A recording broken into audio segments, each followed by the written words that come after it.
Right, so I basically said that I was going to do a video earlier, basically, about something which is very late at night now, and I've decided that I'm going to do this video because I've been commented on by a Shaky fan, CJ Horton, and basically, he's a big Shaky fan just like me and many, many others, and he asked me to do some reviews on old Shaky CDs. Basically, original albums that are released on CD now. I can't find all of them.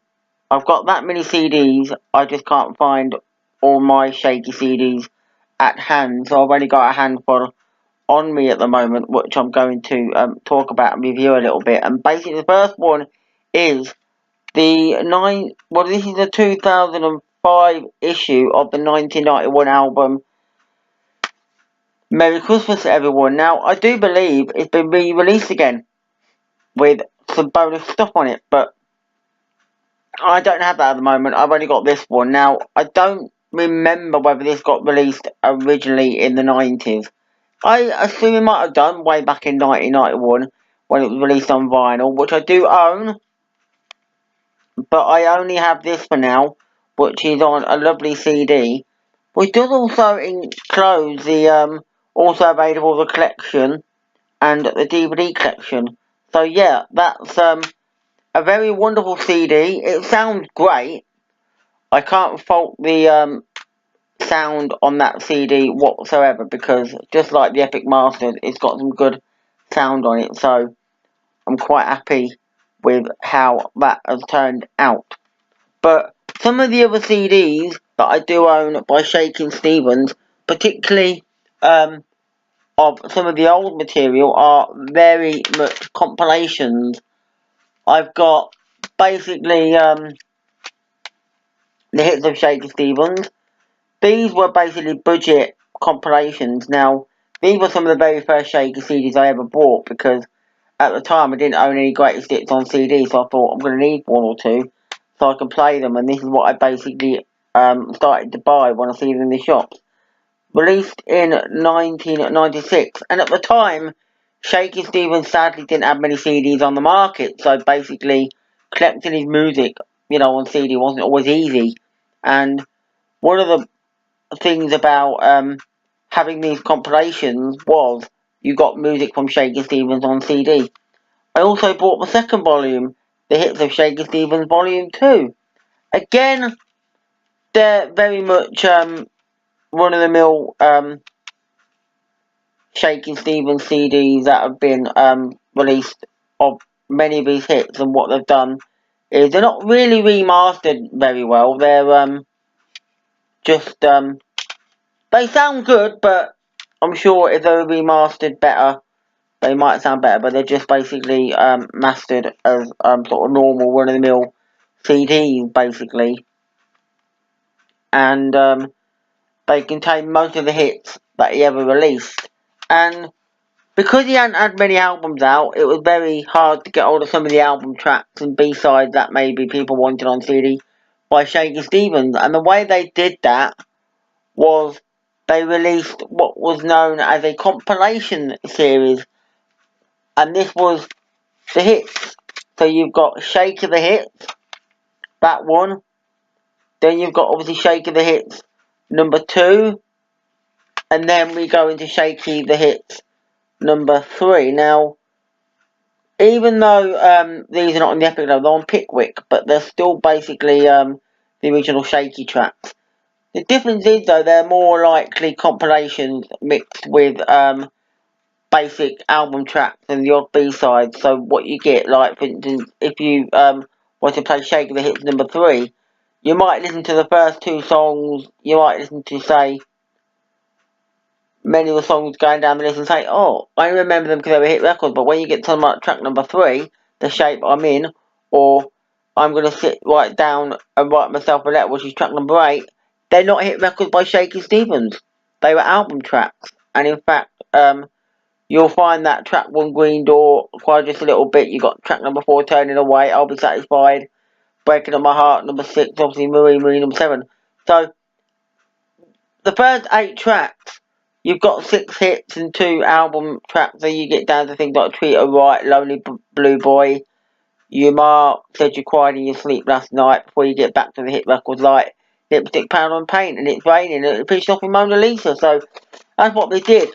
And what they did do many years ago later, was probably about 10 years later, they decided to do Hits and More, which is almost the same as the Hits and CD that they did, and again released these wonderful CDs which contained a rather selective bunch of tracks. Not quite always the same track listing, but not far off from what they did on there. So they're just some of my Shakin CDs that I basically own. I do have others, but I don't think we need to show all of them. But they're just some of the ones that I do own. I've got a whole lot of Shakin which I can't find at the moment, but they're great CDs when they first come out because, like I said, you know, having some of the original Shaky albums wasn't easy, and you could buy them cheaply and then still get Shaky music on CD. But since then, they have obviously had the Epic Masters box set out, and they've done other CDs as well, which have come after it. But sadly, we're still waiting for a live CD. There's been no live CD released officially. I have a couple of live CDs which are bootlegs, which I don't condone that people, well, let's just say as a fan, we have to record them or we have to buy them if we see them, but, you know, sometimes we don't want to sit there and condone that they're the right thing to have, but because Shaky hasn't released any official ones, then it's obviously something we've got to have on CD if we find them on bootlegs, but that's basically just, some of the ends of that. So, yeah, I want to say, so, the idea with this blog was basically to talk about some of the old CDs that I have and review them in very many different ways. And plus, a lot of these don't contain a lot of information inside it, so it's just basically simply a quite a simple CD that's been made, really.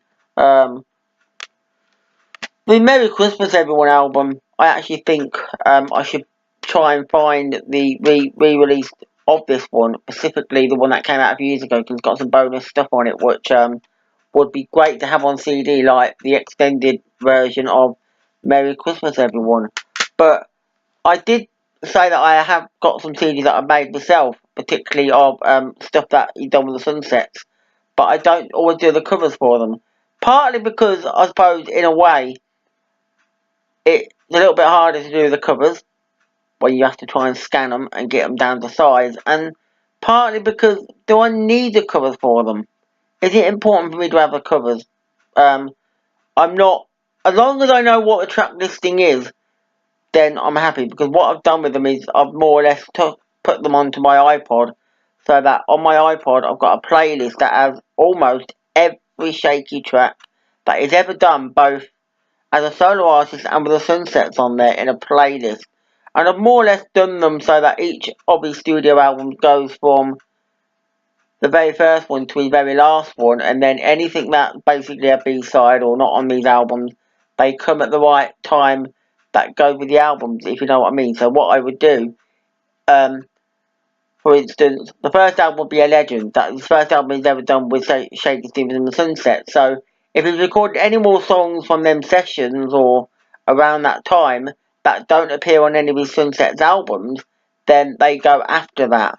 Once you get to the epic stable of music, life is a little bit easier, because you get to that point of when you've got like the album, say Lipstick, Powder and Paint, where bonus stuff from that would be anything that might be a 12-inch version of one of his singles, or again a B-side that he hasn't actually released on the album itself. So that I do that, and that comes right at the end of that album. So it all sort of is like almost in a chronological order, and that's the way I do it. And if I want to put any of the live stuff on there, that would have to go right at the end. So at the end, where you've got the echoes of our time CD, I might put the live stuff in there, which might be if I've got to say live in Brussels or live in Bradford or whatever I've got. They can be all done like that, and that's just the way I do my playlist on my iPod for Shakin Stevens. It's as simple as that. So if you're looking for a particular song, you'd find it pretty much in a chronological order when the album was released and when the stuff was actually released and that. But I'm gonna leave it there. This video will get uploaded as and when I've uploaded the other one before I've done this one, and then hopefully any Shaky fan or anybody out there who likes this video, you can comment on what you think about it. Until then, bye for now.